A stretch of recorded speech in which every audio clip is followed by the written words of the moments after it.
If you love Disney like we do, you know that there's always a new live-action Disney adaptation on the horizon. And while some of these remakes change a lot about our favorite Disney classics, many of them still involve plenty of nods to the original and lots of little details that surprise us. So, what are our favorite secrets from Disney's live-action remakes? Stay tuned and they won't be secrets anymore.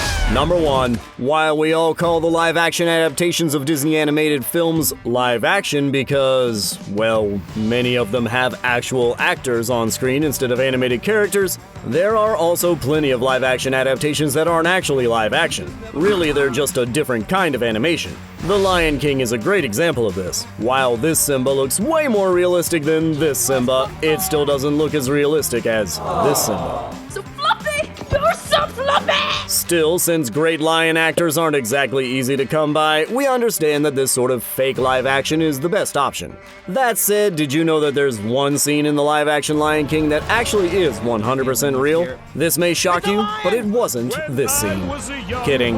Actually, it was the first shot in the movie. According to director Jon Favreau, there's a whopping 1,490 animated and CGI shots in the film. Yet, the opening shot of the movie, when the Circle of Life is starting, is actually a photograph that the team took in Africa. Now, that's an iconic moment. Number 2. Speaking of iconic moments, name a more iconic Disney movie moment than this one. We'll wait. You may already know that unlike The Lion King, this production actually used real dogs for its titular roles. But you may be surprised to hear that they did use real furniture. Yes, instead of doing what most set directors would do and make bespoke set pieces, Gordon Sim did things a bit differently. Sim visited every city within a 5-hour radius of where they filmed. He visited swap meets and antique stores to locate all of the furniture pieces they needed for the set. They painted, reupholstered, and updated many items. They even found Lulu's fireplace on eBay. Another interesting fact about the furniture in this film, the pieces that they did make were shorter. Why, you ask? Because they needed to be smaller since they were being seen from a dog's POV. Hey, you want to hear something great? Did you know that you can find tons more videos like this one on The Things Animated? It's true. Like and subscribe. Follow me. Number 3. The live-action Beauty and the Beast actually is live-action. And this movie had an Easter egg for one of the next live-action Disney remakes that was actually live-action. Did you catch it? When Bella's at her dad's workshop, you can see this elephant figure that has the Taj Mahal on his back. This is probably one of the most famous landmarks of all time, but it's also a nod to another Disney movie. While the Beauty and the Beast remake premiered in 2017, the next remake to be announced, which would premiere 2 years later, was Number 4, 2019's Aladdin. And while we think that Beauty and the Beast may have made an interesting nod to this film, we think this one had an even more interesting nod to itself. If you were a big fan of the OG Aladdin, you may have, like many others, noticed something interesting about the film's narrator. The merchant, like the Genie, was played by Robin Williams. Consequently, the notion that the merchant was the Genie in disguise became a well-known Disney theory. In the live-action version, the directors chose to confirm this theory. According to them, a deleted scene from the original movie revealed that the Genie and the merchant were one and the same. In the new version, they left the scene in to make sure we knew the truth. Number 5. We sure do love when a Disney theory is confirmed. Almost as much as we love Easter eggs. Luckily for us, Disney loves them too. And they made sure Geppetto's workshop in the live-action Pinocchio was chock full of them. Did you see all those cuckoo clocks? There's Woody and Bullseye, Roger Rabbit, Maleficent, and Dumbo to name a few. Now you really have to be quick with the pause button to catch them all, so we could be wrong, but as far as we can tell, there's no cuckoo clock version of one of the most evil villains, Cruella de Vil. Number 6. Luckily, she got her own movie. Cruella was a different kind of remake since it was all about the villain. That said, it still had plenty of nods to 101 Dalmatians. For starters, they borrowed a funny character detail from the OG movie.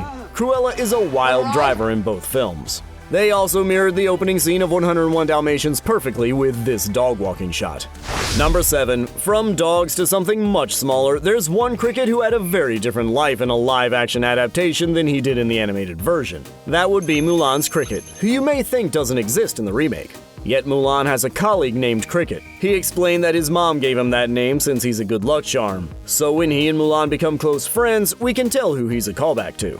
Number 8. Cricket may be good luck, and we think Mrs. Jumbo, aka Dumbo's mom, also had some good luck, since she got a visit from the Stork. In the original Dumbo, the baby elephant is delivered via Stork. The live-action version seems like it doesn't specify how Dumbo comes to be. Yet Mrs. Jumbo actually sees a stork on the train just before we discover that she is pregnant. While subtle, we know that this is a throwback to the original. Number 9. There's another throwback to the original in the live-action Cinderella. This film made the controversial move to cut the iconic soundtrack. Yet while she doesn't sing the beloved song, the fairy godmother does manage to say Bippity Boppity Boo. Number 10. The new Peter Pan and Wendy also chose to cut its animated source material soundtrack. Yet like Cinderella, it gave a cheeky nod to one of its famous songs. When Wendy flies, you can hear an instrumental version of You Can Fly in the background. Number 11. According to Rotten Tomatoes, The Jungle Book is folks' favorite live-action Disney remake. It's fair to assume then that it did a great job of honoring the original. Well, you may have noticed that the movie ends with closing the Jungle Book. But did you know that this is actually the exact same book that the animated version opens with? And this was no easy task. The filmmakers had to go to Disney World to shoot the book being opened, and it could only be opened by an archivist who was wearing white gloves. Disney takes its iconic artifacts seriously, and we can see why. You can clap now. Did you know about all these little details? Are there any other secrets from live-action Disney movies that you love? We need to know. Tell us all about them in the comments, and for many more videos like this one, be sure to like and subscribe to The Things Animated for all the latest on your animated favorites.